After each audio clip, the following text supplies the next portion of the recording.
le Sauveur qui d'abord fut un nouveau-né dans une mangeoire.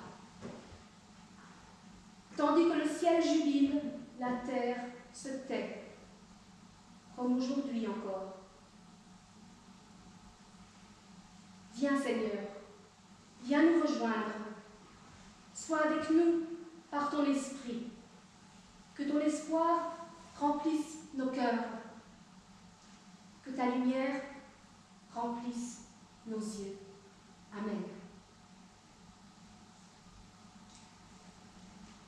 Soyez tous et toutes cordialement, très cordialement, les bienvenus.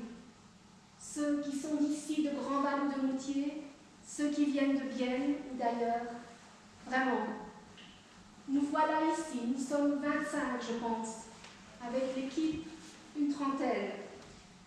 Nous voilà donc ici, un peu surpris et heureux, car finalement, les églises ont reçu ces jours-ci une reconnaissance devenue plutôt inhabituelle, puisque les cultes et les messes sont actuellement les seuls événements publics autorisés. Alors quel honneur! Certes, et malheureusement, nombreux sont celles et ceux, de notre paroisse en particulier, qui auraient aussi voulu être parmi nous, mais qui sont en quarantaine ou malades. Nos pensées sont avec eux, et c'est pour eux que nous enregistrons et filmons ce culte pour pouvoir ensuite leur transmettre un petit peu ce que nous avons partagé ensemble. C'est le Seigneur qui nous rassemble, comme à chaque culte. Que son amour nous habite et nous fortifie par la musique, fort belle ce soir, par la narration et des chants que nous ne pourrons pas chanter, mais ceux qui voudront pourront les fredonner. Alors, écoutons et accueillons l'esprit de Noël.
Prière de louange. Seigneur Dieu, pour la douceur et la force de ton amour, béni sois-tu. Pour la venue de Jésus parmi nous, pour son règne secret sur nos cœurs, pour la promesse de son retour et de son royaume, pour ta lumière sur notre passé, sur notre présent et sur notre avenir. Béni sois-tu. Pour la fidélité de tes promesses, avec le peuple d'Israël, pour ta bonté envers ton Église pourtant bien éparpillée, et envers tous les fidèles qui, au long des siècles, ont annoncé et ont fait rayonner ton nom. Pour ta fidélité envers le monde entier, que tu aimes au point de lui donner ton Fils. Béni sois-tu. Pour notre présence ici, une présence courageuse et importante, tous ensemble, avec toi, pour cette confiance et cet honneur que tu nous fais, et pour cette joie que tu nous donnes. Béni sois-tu.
Prière d'illumination, j'invite Gabi à nous la lire.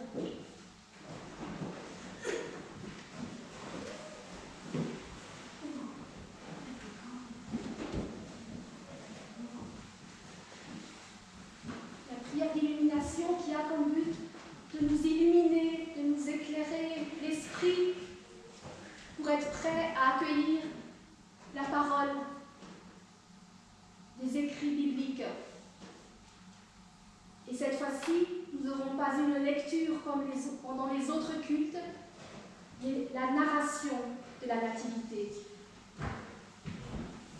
En la personne d'Emilia, nous avons l'honneur aujourd'hui d'avoir une narratrice. Alors je vous souhaite beaucoup de plaisir, mais d'abord la prière.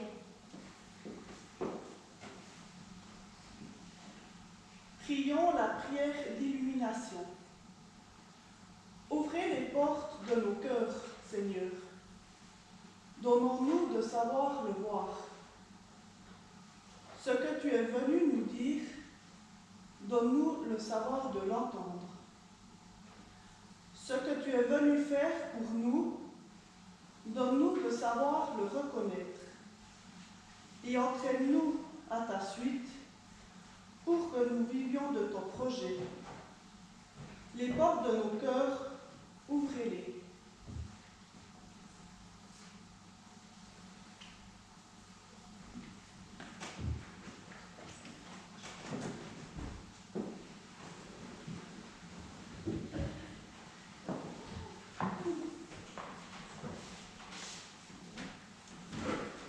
C'était une femme, tout ce qu'il y a de plus ordinaire, avec une vie, tout ce qu'il y a de plus ordinaire aussi. Elle avait eu une grosse journée et elle attendait le bus avec la position banale qu'ont toutes les femmes enceintes au bout d'un certain temps. Elle avait dans une main un sac de commission, dans l'autre elle essayait de mettre son masque. Et puis le bus arrive et voilà que, patatras, le sac se déchire et les courses roulent sur le trottoir.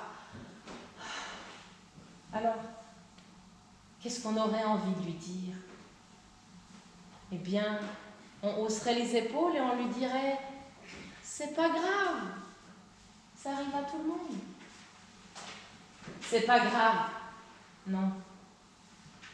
Mais quand ça s'ajoute à une liste longue d'imprévus, quand ça s'ajoute à des surprises au quotidien pas toujours très drôles, quand ça s'ajoute à tant d'incertitudes, de doutes au quotidien, et si cette grossesse était elle aussi sur la liste des imprévus, et si l'enfant, lui, n'était pas voulu?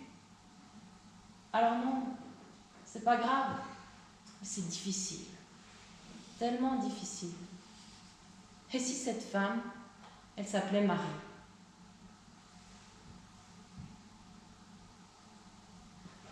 Revenons quelques années, et bien quelques années un peu plus tôt. L'histoire que je vous raconte, certains disent que ce sont des on-dit. D'autres disent qu'elle provient d'un livre, d'autres disent encore que c'est la parole de Dieu. Peu importe. Elle a été racontée. Et ce soir-là, quand elle est rentrée, la dame, chez elle, avec toutes ses courses, sans trop savoir pourquoi, dans sa cuisine, des larmes ont coulé sur ses joues. Elle voyait à l'extérieur les guirlandes qui, par chance, toutes lumineuses, ont pu un peu sécher ses larmes ce soir-là. Et des milliers d'années auparavant, une femme qui est rentrée du puits avec un gros seau d'eau, Marie justement, sans trop savoir pourquoi, a pleuré elle aussi, en regardant toutes les étoiles dans le ciel. J'invite maintenant Jeanne pour allumer les premières lumières de cette histoire.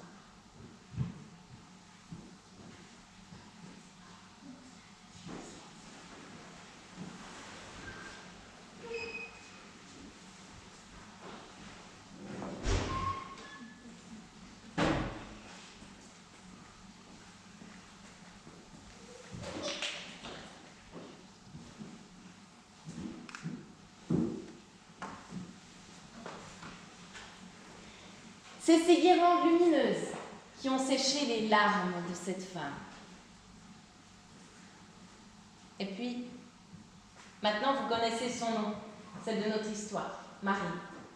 Elle est assise sur un âne. Son ventre est gros, lourd. Elle a des cheveux qu'elle attache toujours avec des rubans multicolores. Et puis elle a des mains toutes fines. Elle est très jeune, des mains pas très habiles. Mais ce n'est pas grave. Son mari, lui, ou plutôt celui qu'elle aime, à ses côtés, Joseph, tient la bride de l'âne. Ensemble, ils avancent sur le chemin, en pleine nuit. Lui, il a des mains grandes et très habiles. Il sait manier le bois et faire des petits ânes en bois merveilleux. Ils avancent sur cette route et pensent ne jamais arriver dans la ville qu'ils tentent d'atteindre. Et pourtant, là, au bout d'un moment, ils la voient à l'horizon, mais pris par leurs pensées, tous les deux se souviennent de ce qu'ils ont vécu ces derniers temps. Or, pas toujours si simple. Marie, elle, repense à cette journée extraordinaire.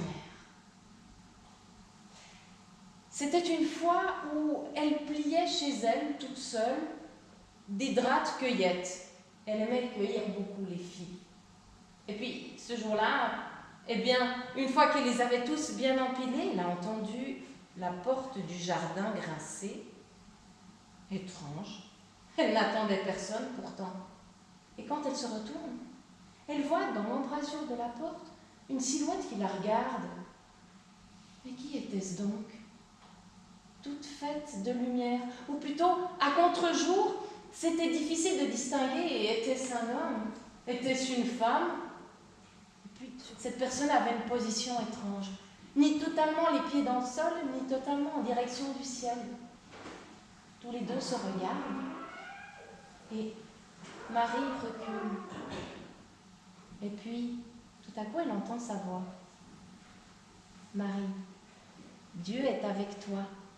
Réjouis-toi, réjouis-toi. Il va te faire une faveur toute particulière.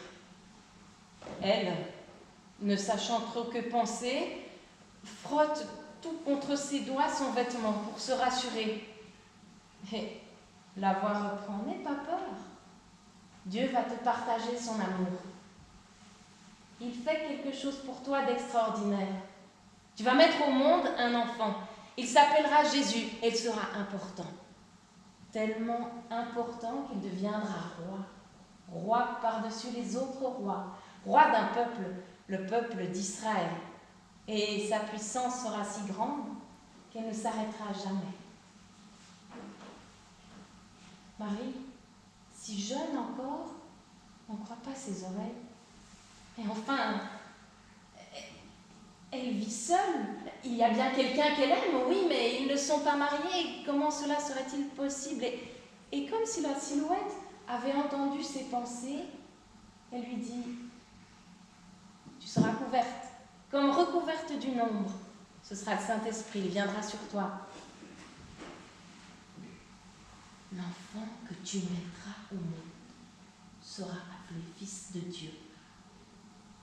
Ah non, non, non. Non, c'était pas de elle qu'on parlait, ce n'était pas possible. Ça ne pouvait pas lui arriver. À elle. Et puis, elle regarde la silhouette qui a les bras grands écartés. Il y a là, dans sa manche, un petit trou qui laisse passer les rayons du soleil juste derrière. Et puis la silhouette reprend. Élisabeth, tu te souviens d'elle? Elle est de ta famille. Elle pourrait avoir l'âge de ta mère. Eh bien, va la trouver. Elle est enceinte. Tu verras, rien n'est impossible pour celui qui m'envoie. Ne sachant que dire, Marie regarde derrière la silhouette le figuier. C'était le terrain de jeu de son enfance. Elle repense à tous les fruits qu'elle a cueillis, qu'elle a amenés au marché, qu'elle a vendus, à ceux qu'elle a donnés, à celui qu'elle aime aujourd'hui aussi. Les fruits les plus beaux, les plus mûrs. Et elle qui se sentait comme une figue toute jeune, qui se revoyait encore jouer dans ses branches, elle allait elle-même accueillir dans son ventre un enfant, le nourrir de son corps, le faire habiter dans son cœur et dans son âme, l'avoir dans ses préoccupations, au quotidien, avec la surprise de tout ce qu'elle ne savait pas qui allait venir. Elle a une responsabilité imposée à sa vie, à sa famille, à celui qu'elle aime. Pourtant, malgré toutes ses pensées, elle s'entend encore dire « Eh bien, soit, que le Seigneur fasse pour moi ce qu'il veut, je serai sa servante. » Quand elle répond ces paroles, elle relève la tête. Mais elle est toute seule. La silhouette a disparu. La grande lumière qu'elle avait aperçue, il ne reste... Oh si, il en reste une. Là, sur la façade du voisin, il y a une lanterne accrochée. Qui donc l'avait allumée?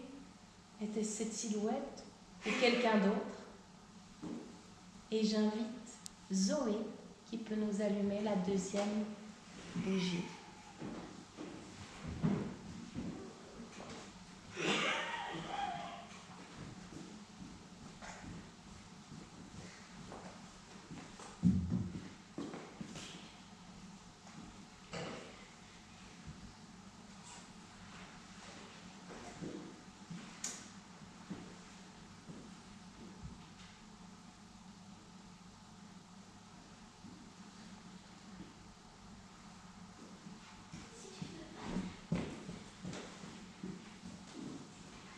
C'était une bougie comme celle qu'il y a dans cette lanterne, qui ont permis à Marie, cette nuit-là, de s'endormir paisiblement, sachant qu'elle porterait dans son ventre un enfant.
L'aube était à peine venue quand Marie s'est levée et s'est mise sur le chemin pour aller trouver sa parente, Élisabeth.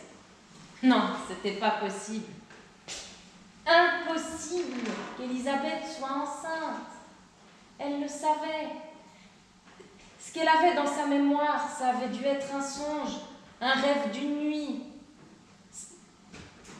Tout le monde le savait qu'Élisabeth avait maintenant trop d'années derrière elle pour être enceinte. Et d'ailleurs, tout le monde connaissait aussi son mari, Zacharie, un des prêtres les plus connus. Mais bon, même si ce n'est qu'un songe, finalement, pourquoi n'irait-elle pas voir de ses propres yeux? Après tout, quand on voit, on croit. Alors elle se met en chemin, effectivement, et quand elle arrive là, dans la cour de Zacharie, elle le voit de dos. Il est en train de balayer, en même temps il chasse les poules. Elle le salue et lui se retourne, lui fait un signe de la main et lui indique l'intérieur de la maison. Alors ça, Marie est surprise. D'habitude, Zacharie parle volontiers. Il parle même beaucoup, comme Joseph d'ailleurs. Joseph, celui qu'elle aime, son charpentier. Il parle volontiers, bien que au début de notre histoire, quand il marche avec l'âne, il ne parle plus tellement ces derniers temps. Mais je reviendrai sur Joseph tout à l'heure. Et là, Élisabeth est de dos. Et quand elle se retourne, Marie constate avec surprise qu'Élisabeth a un ventre. Mais un ventre! Et beau en plus. Elle est enceinte. Elle écarte les bras et toutes les deux femmes se serrent l'une contre l'autre. Les deux ventres se touchent. Et puis, elle s'installe à côté sur une botte de foin pour discuter. Élisabeth est euphorique. Il faut qu'elle lui raconte tout ce qu'elle a vécu, tout ce qui s'est passé. Alors voilà, elle lui explique comment c'est arrivé. C'était une journée d'été. Zacharie était entré dans le temple pour une prière, pour s'entretenir avec Dieu, comme il avait l'habitude. Et puis, une fois qu'il est entré dans le temple, elle, avec les autres gens de la foule rassemblés, ont attendu à l'extérieur. Parce qu'il avait l'habitude, après, de donner un message à la foule, une prière, quelque chose qui avait été dit. Et là, comme si le temps s'était suspendu tout à coup, il y a une brise qui est passée, qui a traversé les cheveux d'Élisabeth, et le temps est passé très vite, très lentement. Elle ne se souvient plus tellement. Mais quand Zacharie est sorti, il ne disait rien. La foule attendait. Tout le monde le regardait. On observait sa bouche, mais aucun mot ne sortait. Pourtant, je vous l'ai dit, c'est quelqu'un qui aime parler. Il aime le verbe. Et rien.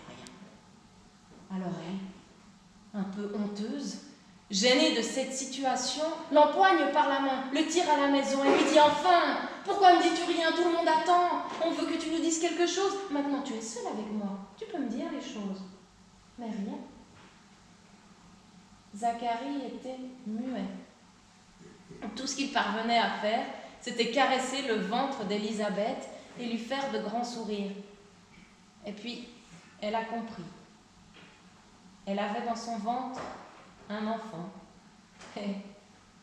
Et pour expliquer, il a dessiné dans le sable une silhouette. Pour montrer cette silhouette, Élisabeth la dessine à son tour sur le sol.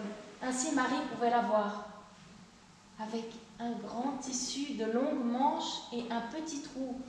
Il passait de la lumière au travers, paraît-il. Élisabeth hoche la tête.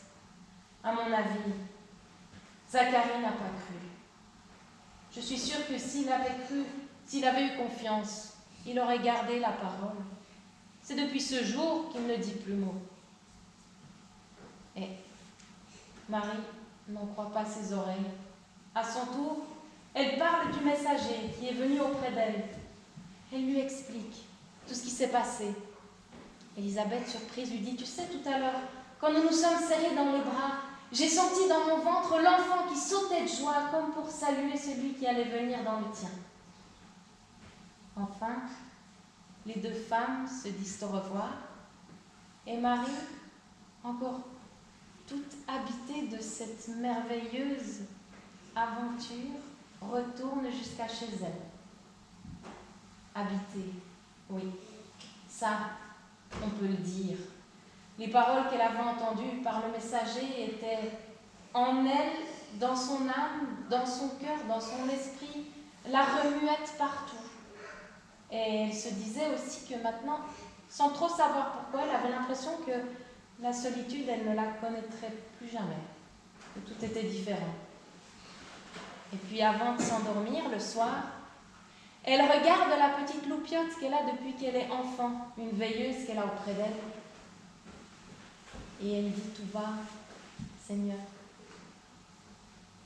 moi, insignifiante, tu m'as vue, tu m'as entendue, alors que je ne connais rien du monde. Est-ce que les gens de tous les temps connaîtront mon bonheur? Tu as fait une chose magnifique pour moi. Moi qui ne suis rien, tu m'as donné acte de puissance. Tu renverses les rois de leur siège, tu relèves les plus petits et tu fais une promesse pour tous mes ancêtres, pour tous ceux qui sont aujourd'hui et seront demain. La promesse de ton amour. » Avant de s'endormir, elle fait une promesse en retour. Elle promet qu'elle fera tout ce qu'elle peut pour accueillir par ses moyens celui qui allait venir, avec l'aide aussi de Joseph à ses côtés. Et puis, elle s'endort, avec à côté cette petite loupiote, et j'invite notre troisième, Zoé, c'est ça? Salomé, qui peut venir allumer cette lumière.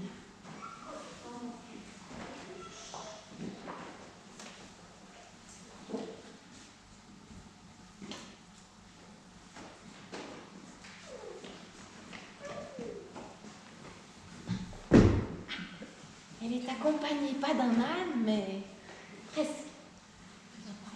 Doucement.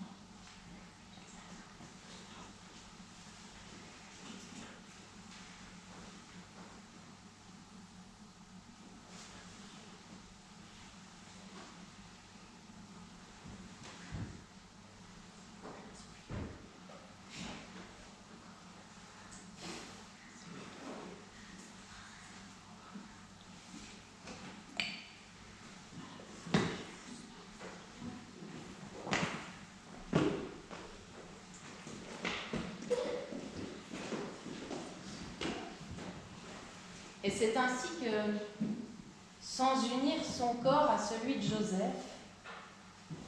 Marie a la vie déposée dans son corps. Ce n'est pas chose facile au début.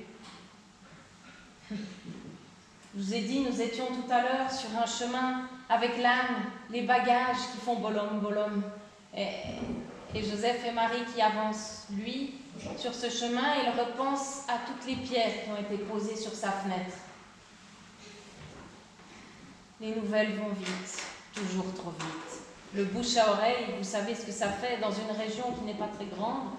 Évidemment, tout le monde avait su que Marie avait le ventre qui poussait, grossissait et qu'elle n'était en tout cas pas mariée. Alors, Joseph savait ce qu'il lui restait à faire. Pour sauver l'honneur, les villageois et les villageoises ont déposé des petits cailloux sur sa fenêtre. Le message était clair. Lapide là, c'est impur. Et Joseph, pour ne pas y penser, se plongeait et ne sortait plus de son atelier. Il travaillait, nuit et jour. Et un jour, à l'improviste, ne sachant plus que faire, Marie est entrée. Il ne voulait plus lui parler. Et elle lui a dit, tout simplement, « Oui, j'attends un enfant. » Mais il ne provient d'aucun homme sur cette terre. Alors, Joseph est-il fou? Amoureux? Naïf? Il l'a cru.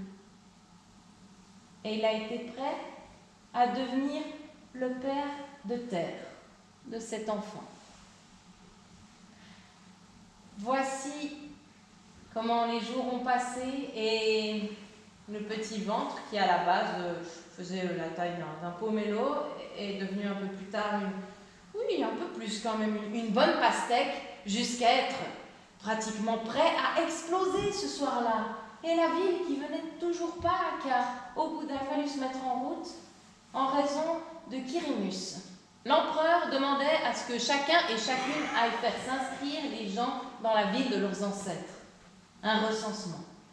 Comme si c'était le moment alors que l'enfant voulait voir le jour. Alors sur le chemin, ils sont obligés de trouver un abri, car les contractions devenaient trop fortes. Le premier hôtel est plein. Une auberge, pleine aussi. Le gîte, plein. Toc, toc, toc, on frappe à toutes les portes. Et toc, toc, toc, l'enfant veut sortir. Mais rien. Alors au bout d'un moment, une vieille dame à sa fenêtre qui les observait a dit « Hé, vous là-bas, je vous ai vu. Ça fait depuis un moment que vous cherchez un abri, mais à une période pareille, tout est plein, voyons. Bon, j'ai peut-être pas de lit pour vous, mais en revanche, je vais voir ce que je peux faire. » Elle ouvre la porte de sa vieille étable. Elle a, dans la paille, avec la chaleur des bêtes qui leur vient par vagues, avec l'odeur du bétail, ils s'installent, prêts à passer la nuit.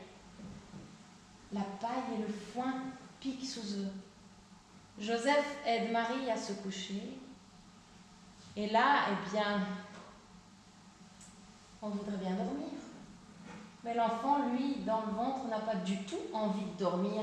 Et si le messager est venu porter la bonne nouvelle de la naissance d'un enfant, il n'a pas précisé comment. Et alors là, Marie, elle découvre que quand la vie traverse la chair, ce n'est pas dans la douceur, mais pendant que l'effort fait le reste, là, un peu plus loin, des bergers qui s'étaient endormis se voient tout à coup réveillés par une lumière puissante. Ailleurs dans le pays, ces bergers, tout à coup, illuminés au milieu de l'obscurité, se réveillent et face à eux, des couleurs que je ne peux pas vous décrire, elles ne font pas partie de l'arc-en-ciel. Ou à la fois, elles font toutes tellement partie de l'arc-en-ciel. Il y a une musique aussi extraordinaire. Et on leur demande de se mettre en route, eux aussi, de quitter leur terre et d'aller trouver un enfant, une étable. Quand la lumière s'éteint, tout s'arrête. D'un seul coup, ils se retrouvent dans l'obscurité avec seulement les oliviers, les palmiers, les cyprès et le bruit des grillons. Ils se regardent. Étrange, ils n'ont pas besoin de se parler pour savoir qu'ils doivent partir ensemble. Et puis, quand ils arrivent vers cette ville, une dame se penche à la fenêtre, une vieille avec des sourcils broussailleux. Elle les regarde, elle leur dit « Ah, vous cherchez ce couple-là. N'allez pas plus loin, ils sont dans ma grange. Venez, entrez, je vous ouvre. » Et elle peste, parce qu'elle avait accueilli déjà 2 premiers étrangers, et voilà qu'elle allait se retrouver avec bientôt toute la terre réunie dans son étable. Et pourtant, elle les accueille parce qu'en elle, c'est comme si elle n'avait jamais rien eu de si beau qui venait d'arriver. Quand les bergers entrent, il y a une femme, un homme, un enfant encore mouillé. Tout ce qu'il y a de plus simple et plus naturel. Les bergers saluent et regardent cet enfant. Mais d'où provenait cette lumière? Une lumière si forte, si chaude, qui traverse, qui fait vibrer le cœur et le corps. Est-ce qu'elle venait de l'enfant? Est-ce qu'elle venait de la terre ou alors du ciel? Peut-être venait-elle des bergers? Cette lumière, elle continue de se propager. Cette lumière, elle amène une bonne nouvelle. Une nouvelle très simple, celle de la naissance d'un enfant. Et on continue de la propager, encore aujourd'hui, à travers ce livre, à travers mes paroles, à travers les vôtres, vos sourires, ou toutes les lumières allumées ce soir. Cette nuit, c'était tout simplement la nuit de Noël. Et j'invite Mélinda à nous apporter cette toute dernière lumière pour nous accompagner dans ce récit.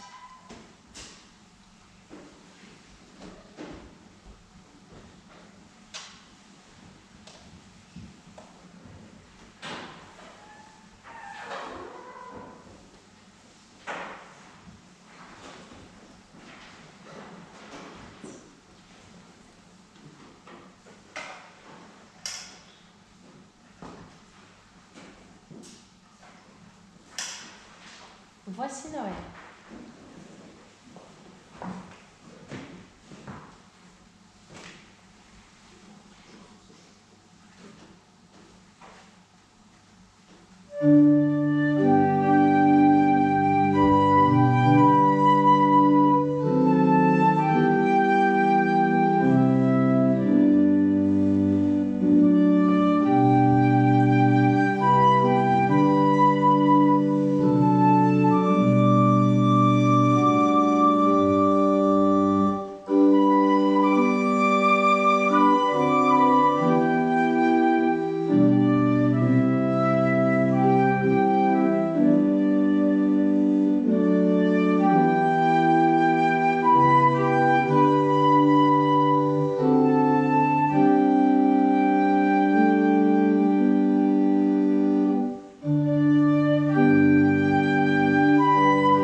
Chers amis, chère communauté,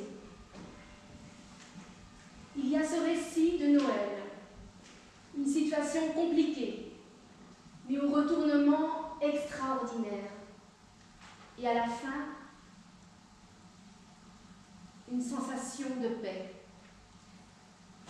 Et il y a notre Noël à nous, pris entre angoisse, pression et l'espoir urgent pour que les choses changent. Et qui, par le reconfinement, nous mène à désaccélérer, se recentrer, voire à chercher une paix intérieure. Ce n'est pas la même histoire, mais étrangement, certains éléments se ressemblent et se répondent. Nous sommes arrivés à la fin d'une longue période où les nouvelles terrifiantes n'ont pas cessé de nous tomber dessus. Et cet état de crise est loin d'être terminé. Mais voilà que c'est Noël. Alors on aimerait se ressaisir, trouver du bien-être, se tourner vers autre chose que la hausse des hospitalisations. Alors on baisse le son des infos. En fait, ce Noël-là doit être le plus silencieux depuis bien longtemps. Très tranquille, mais bizarre. Les nouvelles règles sanitaires ont arrêté la vie publique et surtout culturelle, ont en sorte calmé le monde. Nos maisons sont devenues muettes et solitaires, comme jamais auparavant. Mais ce n'est pas pour autant un Noël contemplatif que nous vivons pour la plupart. C'est plutôt une ambiance d'impuissance face à un changement forcé. L'exclamation de l'ange dans la Nativité « N'ayez pas peur » n'a peut-être encore jamais eu autant de mal à passer jusqu'à nous. Pourtant, cette nuit silencieuse de la naissance de Jésus veut nous conduire à ce mystère et cette promesse que Dieu vient au milieu de nous. Pour que les ténèbres fassent place à une lumière resplendissante, à travers cet enfant né dans des conditions précaires. En même temps, il y a là, au beau milieu, notre propre précarité. La pandémie s'est emparée littéralement de tout et de tout le monde. Nous n'avons probablement jamais été aussi liés mondialement les uns aux autres qu'en cette année. À travers nos inquiétudes surtout. Liés dans un même souci commun pour la santé de nos proches et la nôtre. Sans compter que la pandémie a rendu encore bien plus visibles les structures inéquitables dans notre monde. Mais sommes-nous aussi attachés les uns aux autres dans notre espoir? Et cet espoir a-t-il une réelle chance de se réaliser dans ces temps-ci? Des paroles d'espérance, il y en a pourtant beaucoup dans la Bible. De nombreux prophètes, dont Ésaïe, en répandent avec enthousiasme, en annonçant dans Ésaïe la venue de celui qui se prononcera dans l'équité envers les pauvres et un monde nouveau, harmonieux, dans lequel, selon la volonté de Dieu, on pourra vivre en toute sécurité, où le loup habitera avec l'agneau. Mais est-ce que cela nous parle à nous aujourd'hui?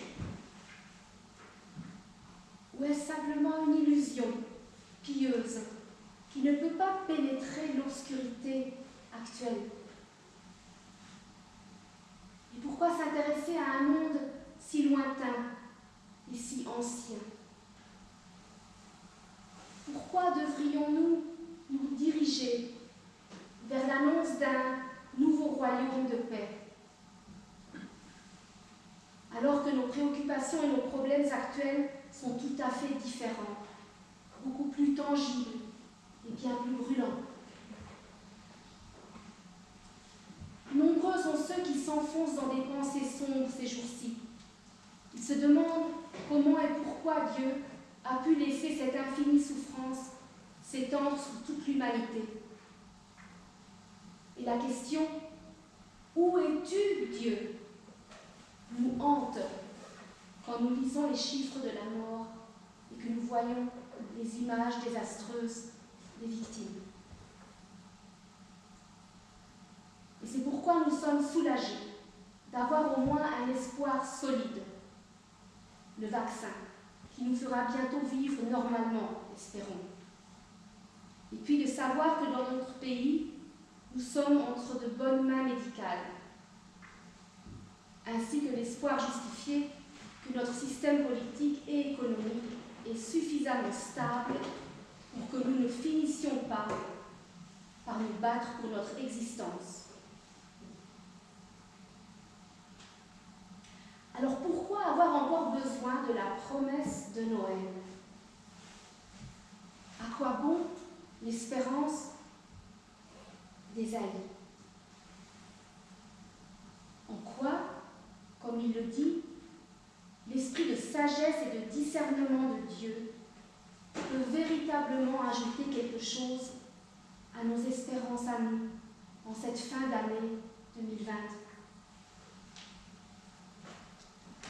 C'est que les paroles prophétiques ont un son une mélodie tout à fait singulière qui, à travers tous les temps, ont aidé les gens à traverser des temps obscurs. Les ténèbres n'y sont pas ignorées, mais il y a dans la voix prophétique cette foi inébranlable que l'obscurité sera surmontée, et avec elle, la méchanceté et le mal aussi. Nous n'avons pas besoin d'attendre Dieu dans un avenir lointain. Il est déjà au milieu de nous. Il est perceptible, il est réel. Au milieu de cette pandémie, d'innombrables petits miracles de Noël se sont produits durant toute cette année. Très concrets et souvent très discrètement. Combien d'infirmiers, combien d'infirmières s'engagent jusqu'aux limites et au péril de leur vie pour les malades et accompagnent les mourants dans la plus grande dignité possible. Combien d'actes de solidarité se sont développés entre voisins, dans les paroisses et dans les communautés locales. Et combien de scientifiques et de chercheurs ont uni leur savoir au niveau mondial pour combattre cette pandémie. Ils et elles sont innombrables. Alors oui, cette année fut déprimante, mais pas perdue. Dieu a toujours été là, aussi au chevet des malades, auprès de ceux qui sont effrayés et désespérés, et de ceux et celles qui sont en deuil. Nous n'avons pas besoin d'attendre, muets et impatients. Dieu est là. Son esprit de sagesse et d'intelligence nous guide. La naissance de Jésus, cette nuit incomparable à toutes les autres nuits, nous le rappelle. Dieu a voulu la naissance de son Fils humble, mais lumineuse. Le céleste ne craignez pas, nous est promis depuis longtemps, en toute douceur et en toute clarté, déjà et pour toujours, au milieu de la vie, dans toute sa fragilité et longitude. Amen.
Prions.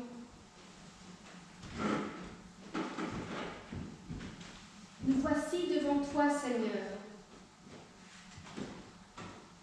Nous aussi, nous sommes étonnés. À chaque Noël, une nouvelle fois. Ainsi donc, c'est de cette manière que tu viens parmi nous.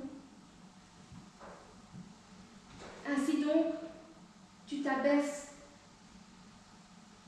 Ainsi donc, tu te donnes à nous, comme un pain partagé, comme un vin de fête.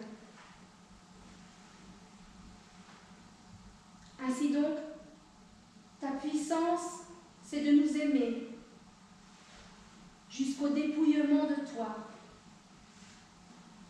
pour que nous soyons libres de te reconnaître et de t'accepter, pour que nous recevions de toi la vie qui n'a pas de fin, pour qu'à notre tour, nous aimions sans condition et que nous te reconnaissions lorsque tu nous rejoins. Amen.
Je prierai l'Assemblée, après les 4 paragraphes, de dire avec nous « Nous t'en prions Seigneur », en même temps que nous. Dieu, toi qui as choisi les choses et les êtres faibles de ce monde pour manifester ta miséricorde, toi qui as visité ton peuple et qui es présent par ton esprit en toute visite faite en ton nom, apprends-nous à nous rencontrer les uns les autres et à reconnaître la présence de Jésus-Christ, ton Fils, dans le plus petit d'entre nos sœurs et frères. Nous t'en prions, Seigneur.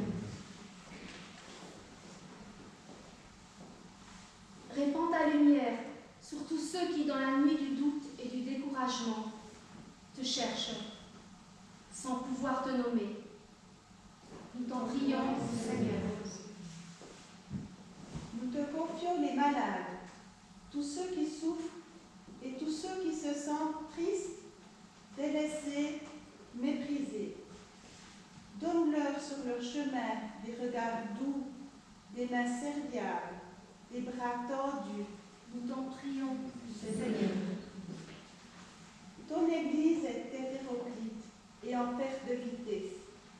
Accorde-nous ton Esprit Saint afin que nous sachions proclamer en parole et en acte une unité véritable et trouver de nouvelles voies percutantes et crédibles. Nous t'en prions, Seigneur. Par ton esprit, tu as révélé aux humbles le chemin qui mène à ton Fils.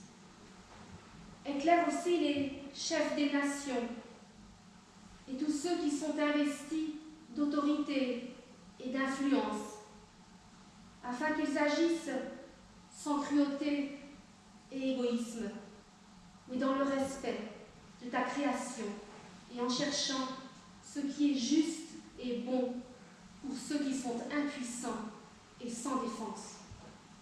Nous t'en prions, Seigneur. Et nous prions tous ensemble comme tu nous as instruits. Notre Père, qui es aux cieux, que ton nom soit sanctifié, que ton règne vienne, que ta volonté soit faite sur la terre comme au ciel. Donne-nous aujourd'hui notre pain de ce jour. Pardonne-nous nos offenses, comme nous pardonnons aussi à ceux qui nous ont offensés.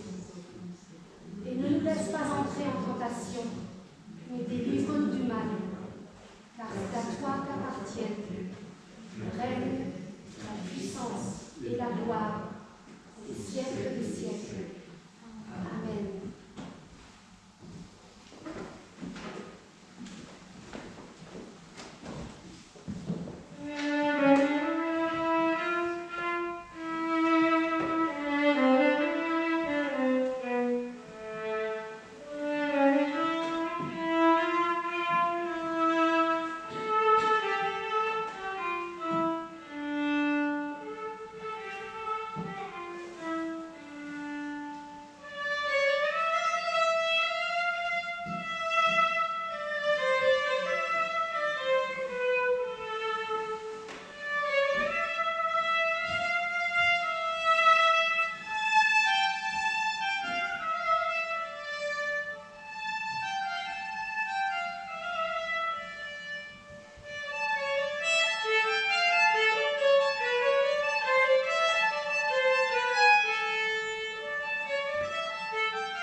Besoin de nous entourer et de nous entraider. C'est pourquoi, en ce moment des annonces et des remerciements, j'aimerais remercier tous ceux et toutes celles qui ont aidé à la mise sur pied de ce culte si particulier qu'on a pu et dû mettre sur pied en quelques jours seulement. Donc, tout d'abord, des grands remerciements Famo, notre narratrice de ce jour. Ensuite, à Isabelle Treuil, notre flûtiste, venue de Vienne, merci beaucoup. Et Marie Chénia, notre organiste. Oui, merci aussi. Puis, à Gabi, notre sacristaine adjointe et lectrice pour la première fois ce soir. À Cécile aussi, qui a lu ce soir. Les 4 petites filles, Zoé, Mélinda, Jade et Salomé. À Dédou pour la percussion au début et je pense aussi à la sortie de ce culte. À Raphaël pour la technique, à Natacha, à Emma, à Mathieu, à Marguerite qui est là au nom du conseil de paroisse, et aussi à Benny et Louis qui se sont occupés des bougies et qui ont si bien choisi et décoré le sapin de Noël. J'espère que j'ai oublié personne. Vraiment de tout cœur, merci. Et à vous tous pour votre présence aujourd'hui. Je sais que pour certains, ce n'était pas évident de venir. Donc vraiment, merci aussi. Le culte du matin de Noël, demain à 10h, aura lieu à Moutier.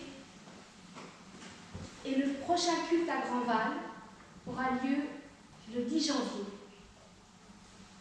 Puis le 17 janvier à la collégiale, ce sera durant la semaine de l'unité. Et ce culte sera célébré par l'abbé Christophe de la paroisse catholique de Moutier et de ma humble personne. L'offrande de Noël, elle est dédiée, destinée au carton du cœur du Jura bernois. Une institution, une association très importante. Et les demandes affluent chaque année. Donc merci de vous montrer aussi généreux que cela vous est possible, en ces temps qui ne sont pas faciles pour tout le monde, je le sais. Je rappelle aussi que nous avons le livre d'or depuis maintenant 4 semaines. Nous le laissons encore jusqu'à début janvier, donc si vous avez envie un jour de passer et de mettre une pensée, une prière, une réflexion, une critique aussi, mettez-le. Merci beaucoup. Et nous avons aussi à la sortie la lumière de la paix venue de Bethléem. Vous pouvez passer un jour avec votre propre lanterne et prendre un peu de cette flamme. Nous espérons que celle que nous avons ici restera allumée jusqu'au tour du 5 janvier. Voilà, j'espère que je n'ai rien oublié, sinon dites-le, apportez vos propres informations